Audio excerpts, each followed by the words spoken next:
Assalamualaikum warahmatullahi wabarakatuh. Waalaikumsalam. Kembali lagi ke channel saya, Pak Habib's Channel. Kali ini kami akan membicarakan dengan Prof. Imam Suprayogo tentang bagaimanakah memahami agama itu. Apakah hanya menerima begitu aja tanpa akal, atau kita harus memahami dengan menggunakan akal? Karena di dalam Al-Quran seringkali disinggung, apakah kamu tidak berakal, apakah kamu tidak berilmu, apalah ta'malun, apalah ta'lamun. Jadi itu, oleh karena itu, bagaimana Prof. Imam kalau seseorang memahami agama tidak hanya menerima begitu aja, tapi harus dengan akal? Sebaiknya bagaimana, Prof? Assalamualaikum warahmatullahi wabarakatuh. Waalaikumsalam. Sebetulnya akal ini kan juga anugerah dari Allah, Mas Habib. Dan akal itu kan harus digunakan, termasuk juga dalam memahami agama. Agama kan tidak mengajarkan kita tidak menggunakan akal. Agama malah menyuruh kita untuk menggunakan akal. Iya, jelas sekali bahwa di dalam surat Al-A'raf, kalau tidak salah 179 itu kan mengatakan bahwa, dikatakan yang intinya ya, mengatakan bahwa banyak nanti neraka itu diisi oleh manusia dan jin. Mereka itu punya mata tetapi tidak digunakan untuk melihat. Mereka punya telinga tetapi tidak digunakan untuk mendengar. Mereka punya hati tetapi tidak digunakan untuk berpikir ya. Hum kal an'am, mereka itu seperti binatang dan lebih sesat daripada binatang. Berarti kita beragama itu harus menggunakan akal, Mas Habib. Tidak bisa lalu kemudian kita terima begitu saja. Nanti lalu kita ini ketika akal kita berjalan, kita berontak ya. Beragama lalu menjadi tidak ikhlas. Beberapa waktu yang lalu Mas Habib kan tanya sama saya tentang cara mudah mencari Tuhan. Iya kan? Kita tidak bisa lalu bahwa Tuhan kita itu Allah gitu kan. Sebab kalau hanya dikatakan itu, kita kan diprotes juga, siapa yang bernama Allah kan? Maka lalu saya ajak Mas Habib dalam wawancara itu berpikir, kalau Allah itu tidak bisa dicari, ya jangan dicari. Allah tidak mau dikenalin, ya jangan berusaha, karena dikatakan bahwa kamu tidak nyampe kan. Maka kalau memang kita tidak mungkin mencari Tuhan, Allah dikatakan walam yakullahu kufuwan ahad, laisa kamitslihi syai'un, maka carilah siapa yang mengkabarkan adanya Allah itu. Lalu di dalam ayat-ayat Quran kan juga dikatakan bahwa kita tidak boleh membeda-bedakan ya, memisah-misahkan antara Allah dan Rasul. Yang memisah-misahkan antara Allah dan Rasul itu dianggap sebagai kekafiran. Itu. Jadi maka ya kalau Allah saja itu untuk memahami harus menggunakan akal ini Mas Habib.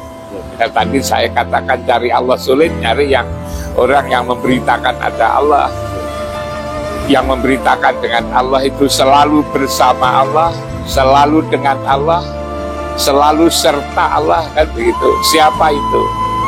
Itulah Rasul kan. Maka carilah Rasul, nyari Rasul maka akan ketemulah Allah kan begitu. Pertanyaannya, nyari Rasul di mana kan itu? Rasul kalau jasadnya ada di Madinah, dimakamkan di Masjid Nabawi kan. Sudah wafat 15 abad, 14 abad yang lalu kan.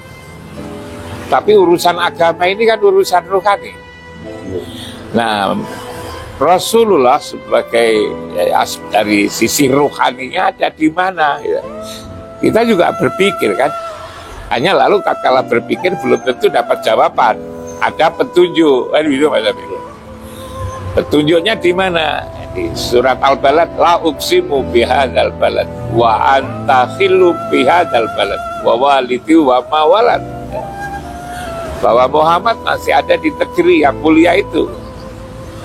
Ialah di Baitullah yang bangun tempat itu ditandai oleh Ibrahim atas perintah Allah dengan bangunan Ka'bah. Di situ kan.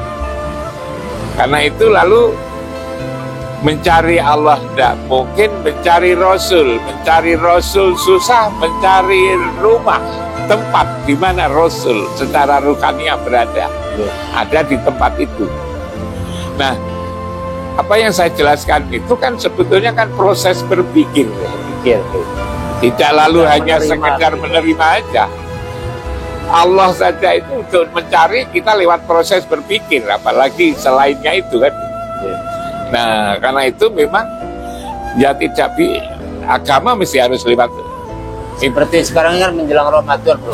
Jadi kalau nggak dipikir ngapain puasa 30 hari, tapi ternyata kan banyak dokter yang menghubungkan dengan kesehatan. Ya boleh-boleh saja itu dihubung-hubungkan dengan kesehatan, Mas Habib. Tapi ketika kita bulan puasa kan sebetulnya yang disuruh puasa itu siapa? Oh, ya kan? Yang disuruh puasa itu kan sebetulnya kan mukmin, hamba Allah yang ada di dalam dada kita ini yang disuruh puasa. Nah itu untuk apa? Untuk mendapatkan derajat takwa. Sebab untuk ngurus hati ini, hati manusia itu kalau manusia sendiri kan tidak bisa, Mas Habib. Buktinya apa? Buktinya banyak. Orang sudah berpendidikan begitu tinggi, usaha jabatan yang begitu tinggi, tapi untuk mencegah korupsi saja kan tidak bisa. Untuk mencegah menyimpang, untuk mencegah agar tidak lalu bertengkar, berselisih kan tidak bisa. Karena itu menyangkut yang ada di dalam dada ini. Itu kan urusan Allah kan, kalau sudah yang ada di dalam dada urusan ruhani ini. Nah, caranya gimana gitu kan? Caranya konsep Islam itu adalah lewat puasa. Puasa itu sebetulnya adalah bagaimana ruhani kita ini untuk 1 bulan ya, selama 12 bulan diambil 1 bulan berlatih dengan cara berpuasa itu.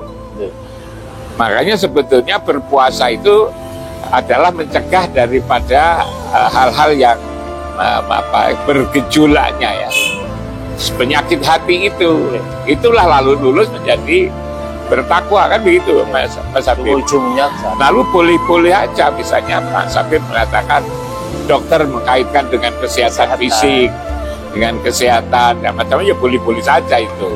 Akhirnya kan menjadi. Tapi kalau hanya itu sebetulnya sederhana sekali. Itu sederhana sekali. Walaupun ada efeknya pada kesehatan tubuh, tetapi sebetulnya yang paling esensi, yang paling mendasar itu adalah untuk memperbaiki akhlak itu. Makanya lalu juga dikatakan di dalam hadis Nabi, kamso imin laisalahu min siamihi ilal ju wal atos. Betapa banyak orang yang puasa tapi tidak mendapatkan apa-apa dari puasanya kecuali hanya lapar dan dahaga. Nah, dinyatakan itu tidak dapat apa-apa kecuali lapar dan dahaga saja. Berarti tidak nyampe kepada untuk urusan-urusan ketakwaan ini kan, itu Mas Habib. Nah, tetapi dari sini ini sebetulnya kan menjadi logis. Ada aspek-aspek keduniaan ini yang itu antum a'lamu bi umuri dunyakum, tapi ada aspek-aspek ruhaniah gitu kan, yang itu hanya Allah dan Rasul yang bisa menyelesaikan itu gitu kan. Tapi dari jawaban-jawaban ini kan tidak mungkin ya toh didapatkan, bisa dipahami kalau itu tidak masuk akal kan. Sehingga tarik Tuhan saja harus masuk akal seperti itu, puasa itu juga harus masuk akal, dan juga yang lain-lain Mas Habib. Yang lain-lain itu kan menurut hemat saya Mas Habib. Jadi tidak mungkin agama lalu kemudian menyisihkan, mengabaikan akal. Sampai pada urusan Tuhan saja itu ya, akal kita harus kita mainkan. Bahkan kalau kita tidak menggunakan akal, dikatakan kal an'am, gitu, memiliki telinga tapi tidak digunakan untuk mendengar, memiliki mata ya, tidak digunakan untuk melihat ya, memiliki hati ya, tapi tidak digunakan untuk berpikir. Hum kal an'am ya. Apa kal an'am dikatakan balhum atau kan itu saya lebih parah sebetulnya. Itu kan menggambarkan betapa akal itu menjadi penting ya, jadi menjadi penting. Kitab suci ini harus dipahami juga lewat akal kita ini, sampai lalu kita menjadi paham, dan dengan sampai paham itu kita menerima agama itu lalu menjadi ikhlas. Bahkan lalu berkesimpulan memang harus beragama kita ini kan begitu. Setelah ketemu akal kita mengatakan memang kita ini harus beragama. Betapa jauhnya kehidupan ini dengan norma-norma yang seharusnya digunakan tatkala hidup bermasyarakat ya maupun ini kalau tidak beragama kan begitu.